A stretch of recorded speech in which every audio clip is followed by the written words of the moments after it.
था ultimate maximum bending moment, ठीक है, ये निकालना था।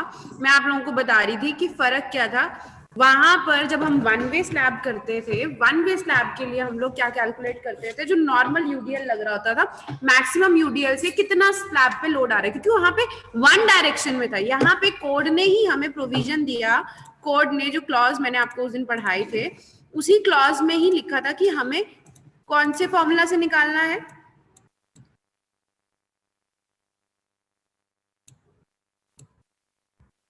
ये वाला क्लॉज था, ये देखो ये वाला क्लॉज था। इसमें हमें ये अगर हमारी स्लैब है तो ये क्या बोलता है, शॉर्ट स्पैन हमारा कितना है 4 मीटर, क्लियर स्पैन था ये, ठीक है, एंड लॉन्ग स्पैन हमारा कितना है 6 मीटर, ठीक है। इफ दिस इज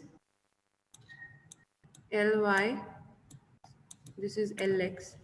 देखो इफेक्टिव एक चीज नोटिस करना, जब मैं यहाँ पे Lx और Ly लिख रही हूँ तो ये मेरा कौन सा Lx Ly है, जो क्लियर वाला है, और ये जो मैंने निकाला है ये हमने इफेक्टिव स्पैन निकाला था, ठीक है।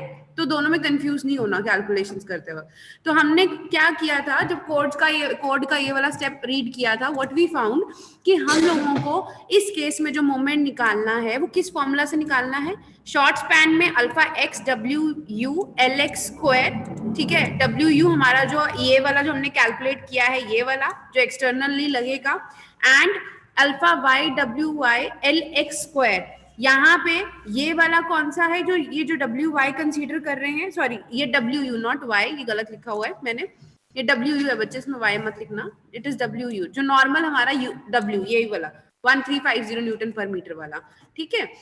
Then L X short span के लिए ही कंसीडर करेंगे, क्योंकि शॉर्ट स्पैन यहाँ पे मैक्सिमम अगर बात करो आप लोग, क्योंकि यहाँ पे अगर वीकर सेक्शन देखोगे, शॉर्ट स्पैन छोटा स्पैन है, वहां पर जो लोड डिस्ट्रीब्यूशन है वहां पे मेजर फिर मोमेंट अकर कर सकते हैं, क्योंकि छोटा स्पैन है, वहां पे लॉन्ग स्पैन है, ठीक है। तो हम लोग एल एक्स शॉर्ट स्पैन को ही इसमें कंसीडर करके दे रहे हैं, चल रहे हैं। तो ये कोड ने हम लोगों को ये डायरेक्ट फॉर्मूला दे रखे हैं, और हमें चाहिए क्या है, एक अल्फा एक्स चाहिए और एक अल्फा वाई चाहिए।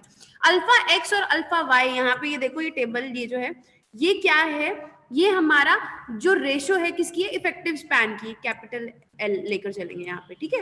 L Y by L X निकालेंगे, तो कल शायद आप लोगों ने मेरे ख्याल निकाल भी लिया था L Y by L X, जरा करना कितना था L Y by L X, effective span capital वाला, नॉट स्मॉल वाला, इफेक्टिव आएगा यहाँ पे, capital L Y by L X 4.14 divided by 6.13, ये वाला बच्चा, सॉरी उल्टा लिख लिया, एल वाई है ना, sorry L Y, this L Y 6.13 divided by L X 4.14, कितना आया था ये, यहां तक कर लिया था आप लोगों ने 1.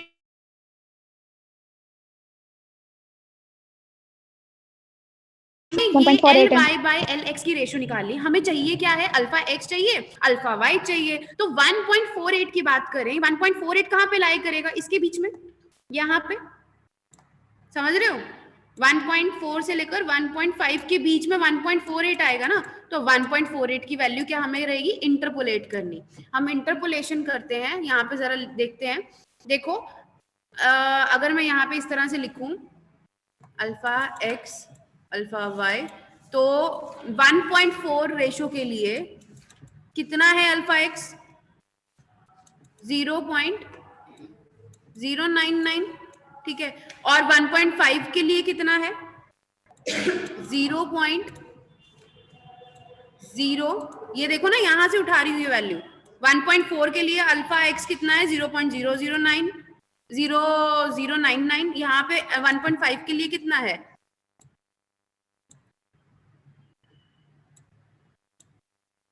0.104, ठीक है। और अल्फा वाई की मैं बात करूं 1.4 के लिए कितना है 0.0051, एंड सिमिलरली यहाँ पे इसको देखो 1.5 के लिए अल्फा वाई कितना है 0.0046, ठीक है।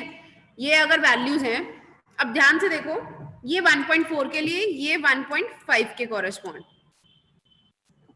ये समझ गए टेबल से कहां से वैल्यू पिक करी है, हाँ कि ना, यस मैम। लाइन जैसे हम लाइन की इक्वेशन, अगर मैथ्स आपने पढ़ा हो, हम लाइन की एक इक्वेशन होती है, उसमें हम लोग जब लाइन के बीच में पॉइंट फाइंड आउट करना होता है तो आपका कुछ ऐसा से फॉर्मूला होता था ना, तो इंटरपोलेशन का भी वैसे से ही फॉर्मूला, अगर मैं वैसे फॉर्मूला की टर्म में बताऊं तो x माइनस x1 जैसे ये होता था ना, ठीक है, y माइन 2 पॉइंट फॉर्मूला जो होता था, 2 पॉइंट्स के बीच में जब कोई एक आधा पॉइंट बीच में इंटरपोलेट करना होता है तो ये वाला फॉर्मूला होता है, y minus y1 x2 minus x1 upon y2 minus y1। नहीं तो डायरेक्ट भी जैसे यूनिटरी मेथड से करते हैं वैसे भी कर सकते हो, ये मैंने फॉर्मूला की टर्म में बता दी कि अगर कंफ्यूजन हो जाए कैसे करना है। तो हमें ये क्या चाहिए, हमें ये अल्फा एक्स चाहिए। If this is alpha x, मैं ये मान लूं कि ये मेरी अल्फा एक्स की वैल्यू है, ठीक है, ये मेरे को चाहिए। बाकी अगर इसको मैं यहाँ पे देखूं तो this is y1, this is y2, ठीक है, और ये x1, ये x2, ठीक है। तो अब चाहिए क्या है मुझे, ये वाली वैल्यूज चाहिए, इनके बीच में चाहिए मेरे को, अगर अल्फा एक्स चाहिए मेरे को, अगर इनके बीच में, तो अल्फा एक्स चाहिए, ठीक है। x1 मैंने आपको बता दिया है, हम लोग x1 किसको लेकर चल रहे हैं, 0.0099 को, एंड सिमिलरली हमने यहाँ पे ये y ये है ये वाला y माइनस y1, तो अगर मैं इसमें वैल्यूज पुट करूंगी तो इट वुड बी लाइक, मेरे को अल्फा एक्स चाहिए, अल्फा एक्स माइनस y1 मेरा हो जाएगा, सॉरी x1 मेरा हो जाएगा 0.0099 माइनस y अगर मैं ले रही हूं जिसपे y कौन सा है, जिसपे मेरे को ये अल्फा x चाहिए, दैट इज y, मेरे को किस पे चाहिए, 1.48 पे चाहिए, माइनस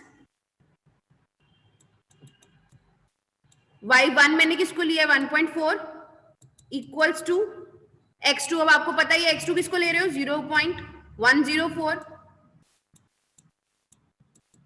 माइनस अगेन x1 आपको पता है, जरा ये कैलकुलेट करके बताओ मुझे, मैं क्लियरली लिखती हूँ तब तक, रुको। ये क्लियर है मैं कहना क्या चाह रही हूँ, ये 1.48 यहाँ कहीं बीच में लाई करेगा, या तो यूनिटरी मेथड से निकाल लो जैसे छोटे होते करते होते थे, ठीक है, या फिर ये सीधा ये फॉर्मूला लगा दो 2 पॉइंट वाला फॉर्मूला।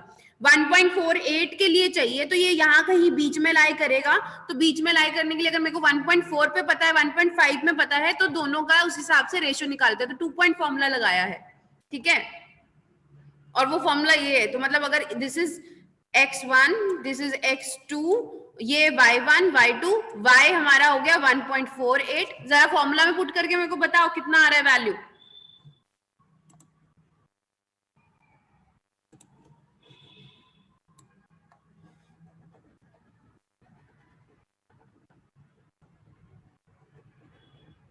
पहले ये बताओ तुम्हें पता चला क्या क्या वैल्यू पुट करनी है, क्यों करनी है? Yes ma'am.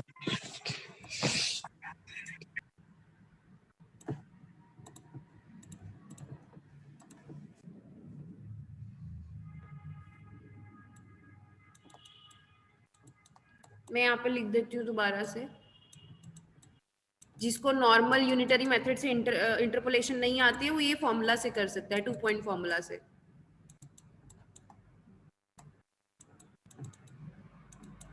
ठीक है, हमें क्या चाहिए, अल्फा एक्स चाहिए, अल्फा एक्स किस वैल्यू पे चाहिए 1.48 पे, माइनस x1 मैंने किसको बोला था, जो हमारा 1.4 के लिए वैल्यू थी 0.0099, सिमिलरली किसके कॉरेस्पॉन्ड था, ठीक है, दैट इज y1, y1 1.4, इसके कॉरेस्पॉन्ड ये वैल्यू, इसके कॉरेस्पॉन्ड ये वाली वैल्यू थी टेबल में, ठीक है।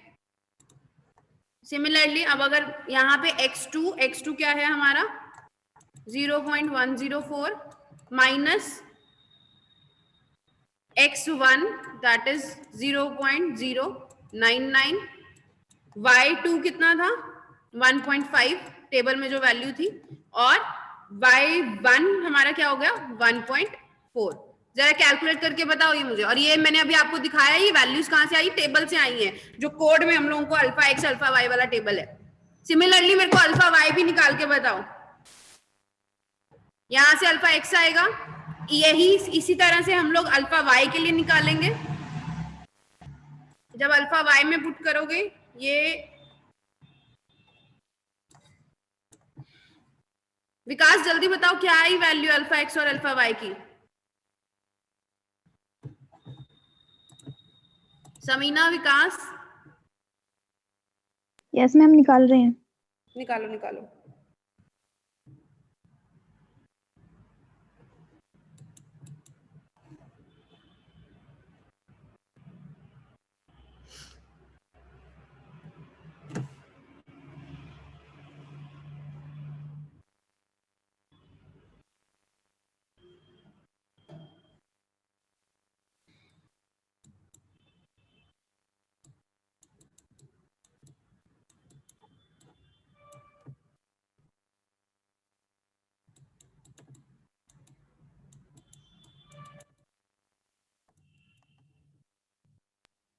मैम माइनस में आ रही है वैल्यू तो। माइनस में नहीं आएगी विकास। कितना आ रहा है चलो बताओ फिर भी। वैसे 0.047 नहीं मैम गड़बड़ हुई है। माइनस Let me- 1.39 आ रहा है कुछ, 1.3966। एक minute, let me right for ये।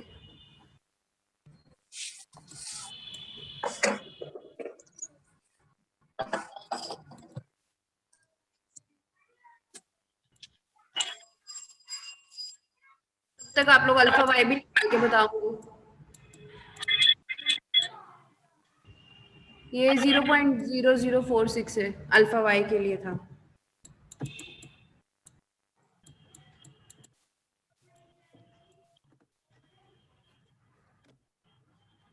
मैम अल्फा एक्स आ रहा है 0.103।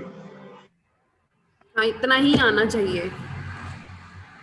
ध्यान से एक बार ब्रैकेट, विकास बच्चे ध्यान से एक बार ब्रैकेट सॉल्व करो। यस मैम 0.103 आया। आ गया? Yes ma'am. Alpha Yes, x ma'am, आ गया। 0.103 आ रहा है। यहाँ से अल्फा वाई तुम्हारा कुछ आएगा 0.047 46। 4746 इतना कुछ आ रहा है। 46 आ रहा है। Yes ma'am. चलो 46 ले लेते हैं। Let me also check. किसी और को ब्रैकेट सॉल्व करने में कोई दिक्कत हो रही हो?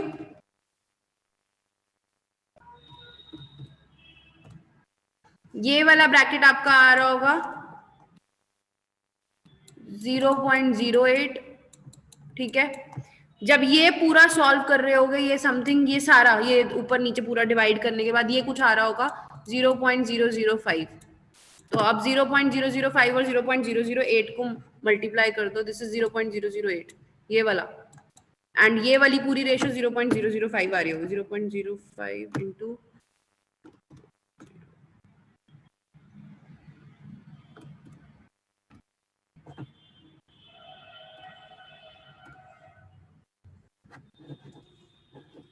एक मिनट,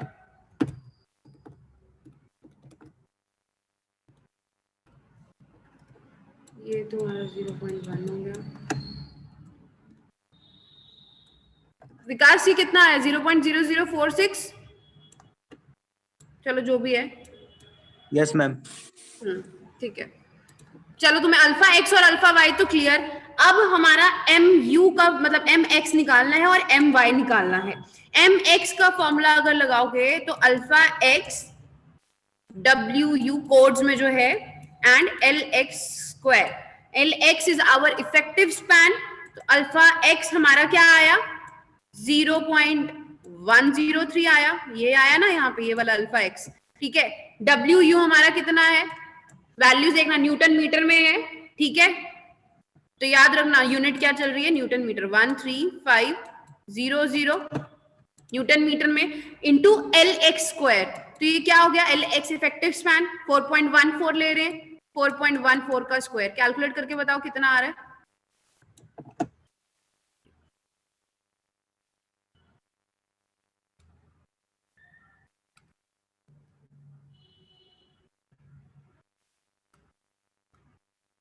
हाँ जी, कितना आया? समथिंग आ रहा होगा 23832.6138 आ रहा है इतना। यस मैम यही है। इसको राउंड फिगर कर दे, राउंड ऑफ कर दे, क्योंकि 6 आ रहा है ना। Yes ma'am. पता है ना सबको, आई होप राउंड ऑफ करना आता है। तो ये हमारा हो जाएगा 238 वैसे एक्चुअल में कुछ ऐसा आ रहा होगा 23832.61, ठीक है। यस मैम है। हम लोग इसको ले लेते हैं 23833, राउंड ऑफ कर देते हैं क्योंकि 6 है आगे, ठीक है। ये किस में है? न्यूटन मीटर में है, ठीक है। आगे देखो, हमें जब भी एरिया कैलकुलेट करना होता है हमें वैल्यू चाहिए होती है एमएम में। न्यूटन तो ठीक है, न्यूटन एमएम में, तो मीटर को एमएम में चेंज कर दे तो क्या बन जाएगा? इंटू 10⁻³ करना रहेगा ना। 1 मीटर में कितने 1000, तो बस सिंपल लिख दो इंटू 10⁻³ तो ये किस में हो जाएगा? न्यूटन एमएम में। यहां तक क्लियर? अब मेरे को एम वाई बताओ। एम वाई का भी सेम फॉर्मूला ये लगेगा, alpha Y W U into L X आना है। यहाँ पे कोड में कई बार बच्चे जल्दी जल्दी में क्या करते हैं, फॉर्मूला याद होता है, कोड देख नहीं पाते हैं, यहाँ पे एल वाई लिख देते हैं। एल वाई नहीं, एल एक्स है कोड में। बहुत मेजर मिस्टेक होती है कैलकुलेट करने के टाइम पे, बच्चे यहाँ पे एल वाई लिख देते हैं क्योंकि जस्ट बिकॉज यहाँ पे वाई की वैल्यू आएगी और यहाँ पे अल्फा वाई आएगा, ठीक है। तो ध्यान रखना हमें एल एक्स ही लेकर चलना। तो अल्फा वाई अभी आप लोगों ने निकाला था 0.0046 या 7, जिसका जो भी आ रहा है वो लिख लेना, ठीक है। 13500 इंटू 4.14 का स्क्वायर। कैलकुलेट करके बताओ जरा, मैं भी देखूं।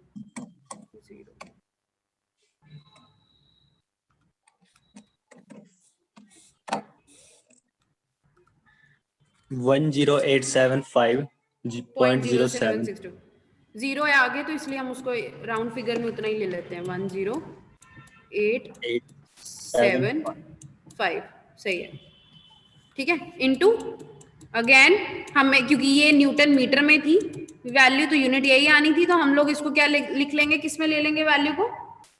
Newton MM. बिल्कुल सही। तो ये हमारी वैल्यू किस में आ जाएगी? न्यूटन मोमेंट जो हमारा है, ठीक है। न्यूटन एमएम में हमने इसको कन्वर्ट कर दिया। तो ये वैल्यूज हमारी एम एक्स भी आ गया, यहां तक क्लियर बच्चे? हटा दो इसको, और एम वाई भी आ गया। क्लियर है? यस मैम क्लियर है। बच्चे प्लीज पूछ लेना कोई भी डाउट कहीं पे भी आए, बाकी भी चुपचाप बैठे हो तो एकदम, सिर्फ 1-2 ही है जो रिस्पॉन्स कर रहे हैं।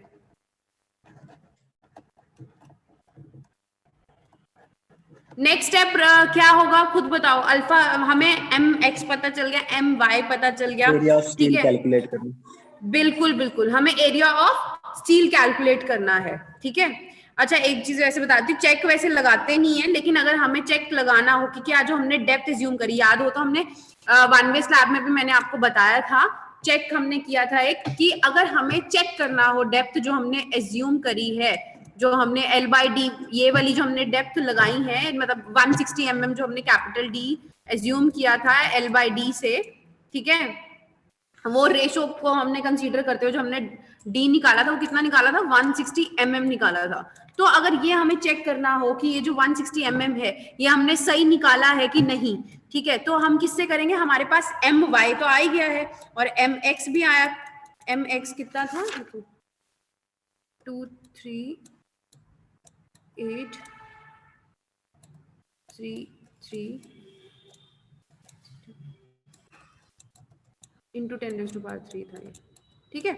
अब हमें पता है अल्फा एक्स भी पता है, मतलब एम वाई भी पता है, एम एक्स भी पता है, ठीक है। जो हमारा एम एक्स को कंसीडर करेंगे हम लोग, ठीक है, बैलेंस सेक्शन के लिए हमें शॉर्टेस्ट स्पैन के अलॉन्ग जितना मोमेंट है हम उसको कंसीडर करेंगे। हमें बैलेंस सेक्शन के लिए पता है कि मोमेंट कितना होता है। अगर स्टील हमारा कौन सा है 415, तो उसके लिए हमारे पास क्या है फॉर्मूला? 0.138 FCK B square.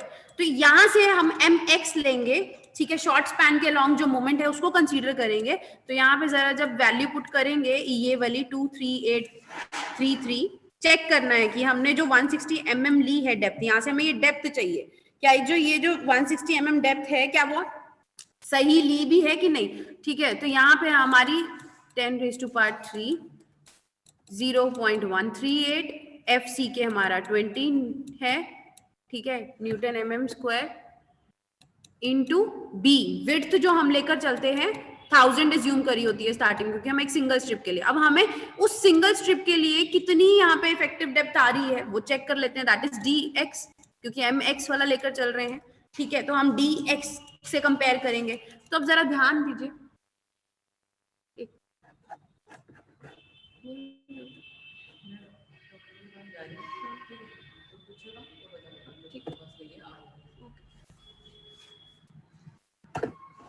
हाँ जी बच्चे, तो यहाँ से हमें dx² निकालना है, जरा कैलकुलेट करके बताओ।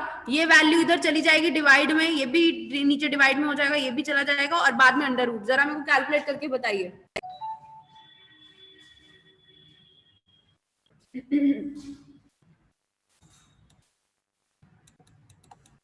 कितना आ रहा है जल्दी?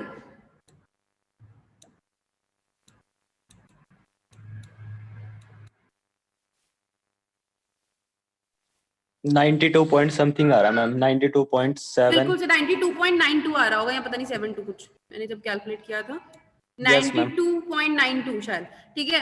तो चलो, अगर 92.92 आ रहा है पूरा, तो आप कंपेयर किससे कर रहे हो? dx से कंपेयर कर रहे हो ना, तो ये हमारा लेस देन है dx। dx कितना था?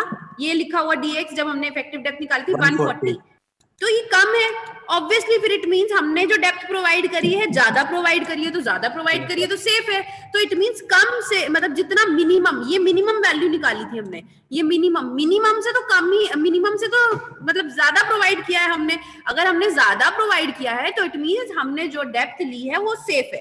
तो इसीलिए हम नीचे लिख सकते हैं हेंस इट इज लेस, तो हेंस वी कैन अडॉप्ट, क्या कर सकते हैं, 160 mm भी हमारे लिए क्या है, ओवरऑल डेप्थ इज सेफ। तो ये एक चेक था, चेक करने के लिए कि अभी तक जो डिजाइन किया है क्या सही है। तो अगर ये लेस देन आता है तो इट मींस हमारा ये डिजाइन सही है। समीना समझ आया? Fanish? Yes ma'am. Yes ma'am. कोई दिक्कत हो तो प्लीज पूछ लेना बीच में। Aastha, is it okay? तो ये चेक क्लियर है? बाकी बच्चे भी प्लीज कुछ पूछना चाहते हो पूछ लो। आई नो डिफरेंट स्टेप से कंफ्यूज होते जाओगे। तो ये तो चेक था, सिर्फ एक चेक करने के लिए। अगला स्टेप, जब हमारे पास मोमेंट आ गया रजय, हम लोगों को बिल्कुल सही, जैसे विकास ने बोला था, अगली चीज हमें क्या चाहिए, हमारे पास मोमेंट भी आ गया, उस मोमेंट के लिए हमें कितना एरिया ऑफ स्टील लगाना है, ठीक है। तो हमें दोनों जो हमारा अभी 6th स्टेप है, दैट इज हमें क्या चाहिए, एरिया चाहिए, AST चाहिए। अब वो AST कौन सा चाहिए, X direction, that is short span वाला भी चाहिए, और AST कौन सा चाहिए, लॉन्ग स्पैन वाला भी चाहिए। अब आपको याद हो, मैंने आप लोगों को ये वाला फॉर्मूला बताया था कि पेपर में पूछा जाता है कि how do we calculate reinforcement in 2-way slab. ये वाला फॉर्मूला यूज करते हैं, कोड में मैंने आप लोगों को दिखाया भी था। बस फर्क कितना है, जब ASTX निकाल रहे हैं तो हम DX यूज करते हैं, डेप्थ ऑफ X एक्सिस वाली। जब यहाँ पे निकाल रहे हैं तो हम डेप्थ ऑफ Y, मतलब लॉन्ग स्पैन के अलॉन्ग जो हम इफेक्टिव डेप्थ ले रहे हैं वो कंसीडर करके चलते हैं। बाकी सारी चीजें वही है, ठीक है। ये वाला फॉर्मूला यूटिलाइज होएगा MUY के लिए और MUX के लिए। फर्क किसका है, सिर्फ dx का डेप्थ, वो हमने पहले ही निकाल रखी है, dx dy। तो जब हम 2-way स्लैब का मेन कंसेप्ट जो है ना, वो सिर्फ इफेक्टिव डेप्थ का खेल है। बाकी सारी कैलकुलेशन जैसे हम 1-way स्लैब की करते हैं वैसे ही, सिर्फ एक इफेक्टिव डेप्थ और दूसरा एक मोमेंट निकालने का, बाकी सारे फॉर्मूलाज सेम है। तो ये वाला फॉर्मूला हमें यूज करना है मोमेंट निकालने के लिए, जो हमारा कोड में था, मैंने आपको ये दिखाया था, NXG में था ये फॉर्मूला। बस फर्क क्या है, इफेक्टिव डेप्थ का। तो चलिए AST कैलकुलेट करते हैं।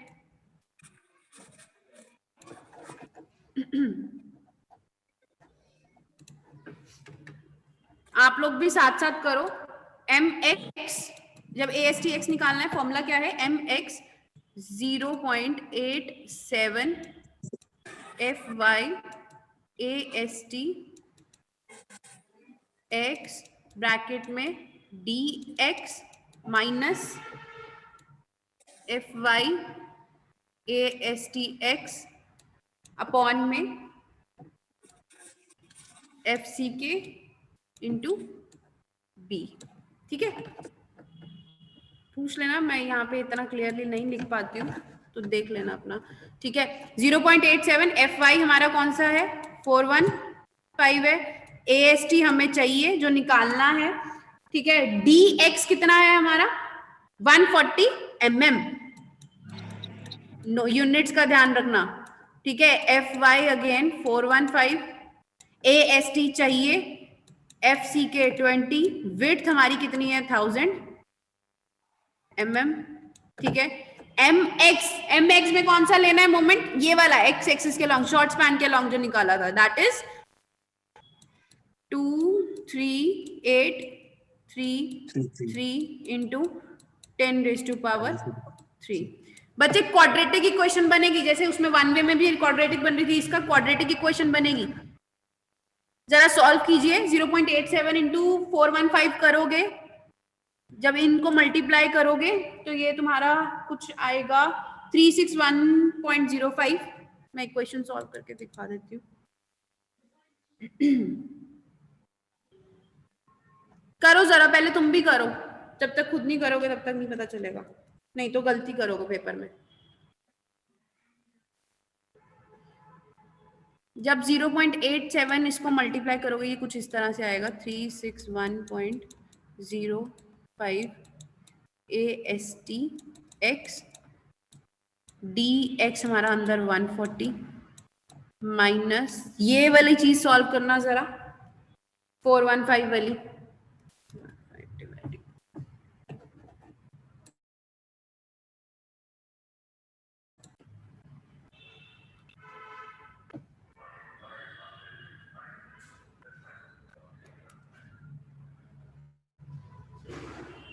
ये आपका आ रहा होगा 0.020, ये ब्रैकेट के अंदर समथिंग आ रहा है इतना जब सॉल्व करोगे।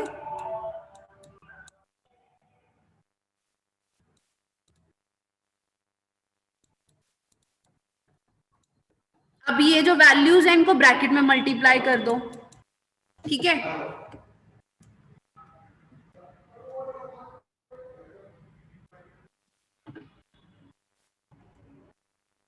तो ये आपका समथिंग आएगा 50,547 AST x माइनस इसको भी दोबारा इससे मल्टीप्लाई करो तो समथिंग 7.491 आ रहा होगा, तो उसको राउंड ऐसे आ रहा होगा 7.49। ये AST है, यहाँ पे ऑलरेडी एक और AST x है, तो ये क्या बन जाएगा AST x स्क्वायर, तो एक क्वाड्रेटिक इक्वेशन बनेगी, ठीक है। तो ये 7.49 है, मैं इसको 7.5 लिख देती हूँ, राउंड फिगर 9 है ना आगे, तो राउंड ऑफ करके ये 7.5 हो जाएगा, ठीक है। अब क्या करो, मेरे को कांस्टेंट मैं चाहती हूँ कि इसका 1 हो जाए, सिंगल आगे 1 हो, तो मैंने क्या किया पूरी इक्वेशन को सॉरी 7.5 से डिवाइड 7.5 से डिवाइड कर दो, कॉमन ले लिया, तो इट मींस ये भी 7.5 से डिवाइड, और ये जो मोमेंट है यहाँ पे ये मोमेंट आ रहा है इसको भी 7.5 से डिवाइड कर दो, क्योंकि मैंने यहाँ पे 1 लाना था ASTX के, तो जब मैं इसको शिफ्ट करूंगी डिवाइड कर लेना अपने आप 7.5 से, तो जो इक्वेशन बनेगी राजे वो ये बनेगी ASTX स्क्वायर माइनस 6740, क्योंकि समथिंग कुछ आ रहा होगा 6739.6 जब करोगे, तो यहाँ पे ये इधर ASTX, ठीक है, प्लस यहाँ पे हो जाएगा 3177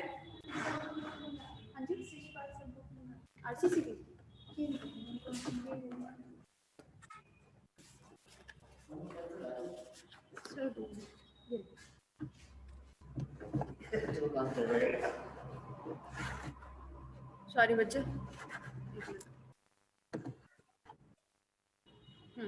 ये आपका आया होगा 3.333 कुछ चल रहा होगा, तो उसको इग्नोर कर सकते हो, तो ये 0। अब ध्यान से देखो ये क्या है, कौन सी इक्वेशन है, क्वाड्रेटिक इक्वेशन। क्वाड्रेटिक इक्वेशन आप लोगों को पता होती है कैसी होती है, AX स्क्वायर माइनस अगर मैं बोलूं तो जैसे कि यहाँ पे BX प्लस C, मैंने आप लोगों को पहले बताया था इसका रूट क्या, इसका जब आंसर निकालना होता है इसका फॉर्मूला होता है minus B plus minus under the root B square minus 4AC upon में होता है 2A। रजे ये प्लीज ये खुद सॉल्व करना, A यहाँ पे हमारा क्या है 1 है, लेक्चर क्योंकि ओवर होने वाला, अगला भी तुम्हारा शुरू होने वाला है। A1 है, B यहाँ पे 6740 है, C तुम्हारा 32773 है। इसमें पुट करना, तो जो पॉजिटिव वैल्यू आ रही होगी ना, जो जितना एरिया प्रोवाइड कर सकते, एक काफी बड़ी वैल्यू आएगी और एक अभी जब तुम्हारा, जब तुम इस इक्वेशन में आंसर पुट करोगे ना रजय, तो तुम्हारा ASTX आएगा 482 mm²। मैम पॉजिटिव वैल्यू आ रही है 9628 बच्चे वो ज्यादा हो जाएगा ना, क्योंकि हमें देखो हमें हाँ जो लिमिटेड वैल्यू आएगी ना 482, क्योंकि देखो हमें मिनिमम से कंपेयर करना है। मिनिमम हमारा क्या होता था क्राइटेरिया 0.12 BD by 100। याद है ये वाला फॉर्मूला जब मैंने आपको एक उसमें बताया हुआ है रीएनफोर्समेंट के लिए कि मिनिमम चेक करनी है, मिनिमम स्टील रीएनफोर्समेंट चेक करनी है। फिर 415 वन वे स्लैब के नोट्स निकालना, उसमें जो कोड्स की गाइडलाइन थी ना एज पर IS 456, उसमें ये फॉर्मूला था कि मिनिमम अगर हमें रीएनफोर्समेंट चेक करनी हो 415 के केस में तो कितना सरिया डालना चाहिए। तो इससे कंपेयर करोगे, जब आपकी दो वैल्यू आ रही होगी ना, एक आपकी आ रही होगी ज्यादा वैल्यू आ रही होगी और एक ये आपकी आ रही होगी 482 वाली, जब आप दोनों को सॉल्व करोगे तो मिनिमम दोनों 482 mm²। सुनो मेरी बात सुनो, मैं वही बता रही हूँ। अब सरिया नेगेटिव तो हो नहीं सकता है ना, पॉजिटिव ही होगा। अब मैं जो बता रही हूँ उसको समझो। जब हम 0.12 BD by 100 ये वैल्यू है, ठीक है, जब हम इसमें पुट करेंगे तो हमारे पास जो मिनिमम रीएनफोर्समेंट आएगी ना रजय, वो कितनी आएगी इस वैल्यू क्वेश्चन में पुट करने के अंदर। जब ये 0.12 BD by 100 मिनिमम सरिया जब इसमें पुट करोगे ना B और D की वैल्यू, तो वो आएगी 192 mm²। तो जब मिनिमम सरिया सेफ जो है इतना प्रोवाइड करना है, तो अगर फॉर एग्जांपल जो आप बोल रहे हो 900 वाली वैल्यू आ रही है, तो वो सेक्शन मेरा इकोनॉमिकल नहीं होगा, समझे? क्योंकि मिनिमम कितना चाहिए 192 से थोड़ा सा ही तो ज्यादा है 482। तो मेरे को इकोनॉमिकल बीम बनानी है, मैं ज्यादा सरिया डाल के मेरे को क्या फायदा होगा, मेरे तो पैसे ज्यादा लग जाएंगे ना। तो मेरे को उतना चाहिए जितना सेफ हो। तो मेरे पास आपके पास दो वैल्यू आ रही होंगी। विकास कौन कौन सी आ रही थी? एक आ रही थी मैम 900 कुछ और एक आ रही है फॉर एग्जांपल, बिल्कुल सही, फॉर एग्जांपल एक आ रही होगी 900 वाली और एक आ रही होगी 482 वाली। अगर मेरी नेगेटिव वैल्यू इस 192 से कम होती तो मैं उसको कैंसिल कर देती, ठीक है। तो मैं जो पॉजिटिव वैल्यू आ रही थी ज्यादा वाली, वो मेन पर्पस मेरा क्या है कि जितनी मिनिमम सरिया मेरे को डालना है उससे ज्यादा रखना है। मिनिमम सरिया कहां से निकलेगा 0.12 BD by 100। क्लॉज चेक करना, मैंने आपको लिखवाए हुए हैं ये क्लॉज, ठीक है, अपना वन वे स्लैब का देखना, उसमें ये क्लॉज आपको मिलेगा। फिर जब मेरा मिनिमम सरिया जितना मेरे को डालना है MX के लॉन्ग, जब वो 192 है तो 482 भी तो इससे ज्यादा है ना, तो मेरे को तो सेफ रखना है। नेगेटिव आ रही है वैल्यू तो नेगेटिव, मतलब इसका मतलब ये नहीं कि वो नेगेटिव है, एरिया तो पॉजिटिव ही रहेगा ना। ऑब्वियसली आपको एरिया चाहिए, तो आप ज्यादा वाला नहीं प्रोवाइड करोगे, क्योंकि वो क्या हो जाएगा ऑलरेडी 482 में सेफ है, क्योंकि मिनिमम 192 था। अगर 900 प्रोवाइड करोगे आपका सेक्शन जो है वो इकोनॉमिकल नहीं होगा, क्योंकि ज्यादा सरिया डाल रहे हो, ज्यादा सरिया डालोगे तो पैसे ज्यादा ही लगेंगे ना। समझे क्या बोलना चाह रही हूँ विकास? समझे? Yes ma'am. ठीक है, तो इसीलिए हम 482 वाला पिक कर रहे हैं, ठीक है। अगर नेगेटिव वैल्यू ज्यादा ही कम आती है, मतलब 192 से कम हो जाती है, तो मेरे को वो वैल्यू पिक नहीं करनी है, समझे? यस मैम, आगे समझ। मतलब मेन क्राइटेरिया 192 से कंपेयर करने वाला। आई वांट यू पीपल कि इसके बाद तुम ASTY निकालोगे, ठीक है। ASTY प्लीज अपना निकाल के रखना, सेम जैसे ये ASTX निकाला, बस फर्क क्या है, MY आ जाएगा MX की जगह, और डेप्थ जो हम यहाँ पे यूज हो रहे कर रहे होंगे ना, वो हमारी कौन सी होगी 130 होगी। क्लियर है? हाँ कि ना, बोलो। यस मैम, क्लियर है। हाँ ठीक है। और अब जब हम, बच्चे लेक्चर वैसे ओवर होने वाला है, जस्ट हार्डली 1 मिनट का बचा हुआ है। अब जब तुम्हें कंपेयर करना होगा तो तुम्हें क्या करना है, ASTX से मतलब तुम्हें स्पेसिंग, तो अगर मेरा टोटल एरिया जो हम प्रोवाइड कर रहे हैं 482, हमें अब चाहिए क्या है कि कितने स्पेसिंग पे इस बार को हमें प्रोवाइड करना है। तो हमने एज्यूम स्टार्टिंग में क्या किया था कि हम 10 mm का बार प्रोवाइड कर रहे हैं। स्पेसिंग का फॉर्मूला वन वे स्लैब में मैंने आपको क्या लिखवाया था, width of the slab 1000 mm into area of the one bar कौन सा हो गया जो हम प्रोवाइड कर रहे हैं, π/4 d²। 10 mm का प्रोवाइड कर रहे हैं इसलिए π/4 10²। एरिया ऑफ स्टील रिक्वायर्ड कितना चाहिए, 482 लिख दो यहाँ पे। तो आपके पास इसको जब सॉल्व करोगे स्पेसिंग आएगी 160 कुछ आएगा वैल्यू, ठीक है। अब ऐसे एक्चुअल में 162 कुछ आ रहा हो, 162.86, लेकिन हम 160 लिख देते हैं, ठीक है।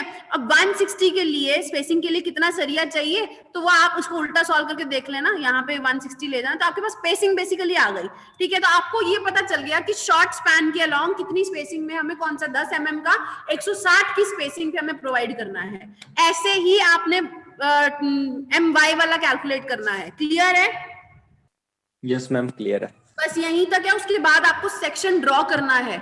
ड्राइंग एक बार देखना, नहीं तो एक आधा एक्स्ट्रा और लेक्चर लेकर, क्योंकि आई गेस नेक्स्ट वीक में तुम्हारे सेशनल होंगे, ठीक है। एक आधा लेक्चर और लेकर मैं तुम्हें इसकी ड्राइंग एक्सप्लेन कर दूंगी, ठीक है। प्लीज ये क्वेश्चन अपने लेवल पे ट्राई करो, और यही पेपर में आया हुआ है, इतने स्टेप्स नहीं आए पेपर में। सिर्फ 2 चीजें पूछी हुई थी, एक इफेक्टिव डेप्थ पूछी थी और एक ये। पेपर में से 3 स्टेप, क्योंकि ये वाला डिजाइन थोड़ा लेंथी होता है, लेकिन आपके पेपर में 1 वे स्लैब का डिजाइन आता है, कॉलम का डिजाइन आता है, वो आपको शिशपाल सर करवा रहे हैं, ठीक है। अगर उसमें भी कुछ लगता है किसी को कि डिजाइन वगैरह करना है या कुछ, तो मेरे को बता देना। अब आपके टोटल 4 चैप्टर आने हैं, ये 1 वे आएगा, 2 वे आएगा एंड प्री स्ट्रेस्ड वाला आएगा, और कॉलम का डिजाइन आएगा सेशनल में। उस हिसाब से प्रिपेयर कर लेना। हो गया आपका कॉलम वाला चैप्टर कि अभी इस वीक होना है? होना चलो अभी मैम। डिजाइन लिखा मैम। चलो ठीक है, अभी मैम कराएंगे आज पेपर सर। भेजना प्रीवियस ईयर वाला।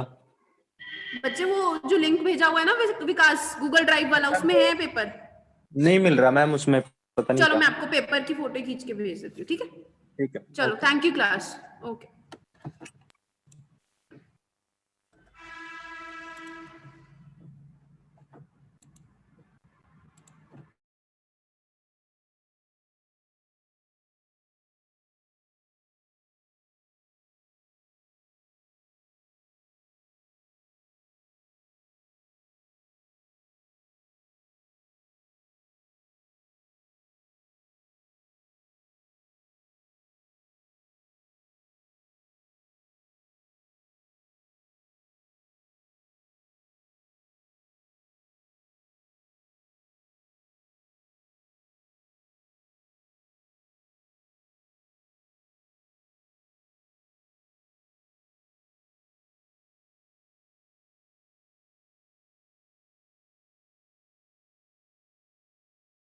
ठीक है। पानी जो है वो इकट्ठा होना शुरू हो जाता है, तो हम क्या करते हैं, हम उसकी क्लीनिंग करते हैं, ठीक है। सबसे पहले cleaning you band trap. You band trap का मतलब क्या है कि जो हमने अभी एक्सरसाइज पढ़ी थी, जैसे कि हमने ट्रैप वगैरह पढ़े थे, तो उसमें यू बैंड होता है, ठीक है। उसमें एक बैंड होता है यू शेप में, तो उसमें कई बार ब्लॉकेज आ जाता है, उसमें हेयर्स इकट्ठे हो जाते हैं, या फिर किचन का कोई वेस्ट है वो इकट्ठा हो जाता है, ठीक है। तो उस ट्रैप को भी साफ करना जरूरी है। तो उसमें क्या करते हैं कि उसको, उसकी जो कैप्स हैं जहाँ पे भी उसका फिक्स किया हुआ है हमने पेंच वगैरह लगा के, उसको ओपन करके उसको खोल के और पूरा अंदर से उसकी सफाई करते हैं, ताकि उसमें अगर कोई ऑब्जेक्ट है जो फंसा हुआ है उसमें, तो वो साफ हो जाए, क्लीन आउट हो जाए। नेक्स्ट है क्लियरिंग वेस्ट पाइप।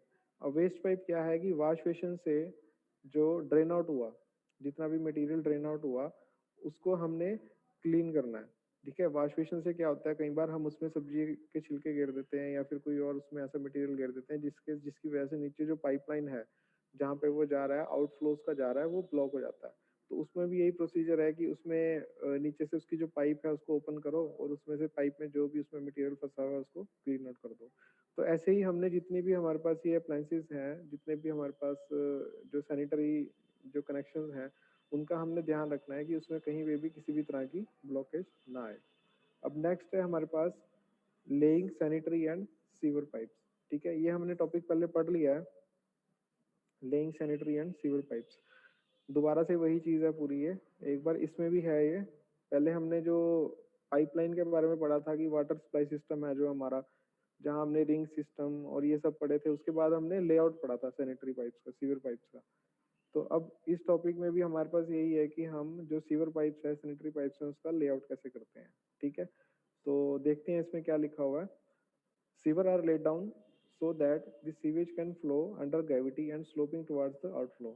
तो सीवर जो है वो इस तरह से ले डाउन किया जाता है कि वो ग्रेविटी के अंडर फ्लो करे, और वो आउटफ्लो की तरफ उसका जो है डिस्चार्ज जाए, स्लोप जाए। आउटफ्लो मतलब क्या है कि मान लो कहीं से भी अगर ऊपर कोई टैंक है, वाटर टैंक है, वहां से कोई वाटर की सप्लाई आनी है, तो वो under the force of gravity flow करे, उसके लिए हमें कोई स्पेशल एफर्ट ना लगाना पड़े, ठीक है। और आउटफ्लो मतलब कि जैसे हमने नीचे उसको कंज्यूम किया, उसके बाद हमारा जो गटर है या फिर जो कहीं पे चैम्बर बना हुआ है तो वहां पे उसका स्लोप इस तरह से होना चाहिए कि वो ग्रेविटी के फ्लो के साथ वहां तक जाए, हमें कोई एक्स्ट्रा एफर्ट उसको वहां तक एग्जिट करने में ना लगाना पड़े, ठीक है। तो वो एक प्रॉपर ग्रेडियंट और